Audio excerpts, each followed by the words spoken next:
Hoy prepararemos una fácil y deliciosa ensalada de pollo barbecue, llena de nutrientes esenciales y proteínas muy buenas para la salud. Es muy bajo en calorías, los ingredientes y sus cantidades están en los comentarios. Esta es suficiente para aproximadamente 4 porciones de 350 a 400 calorías por porción.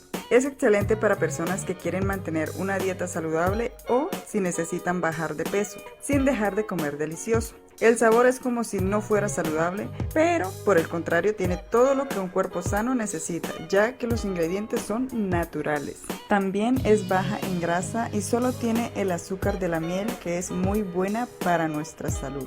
Si quieres más recetas para bajar de peso, házmelo saber en los comentarios. No olvides suscribirte y darle me gusta. Muchas gracias.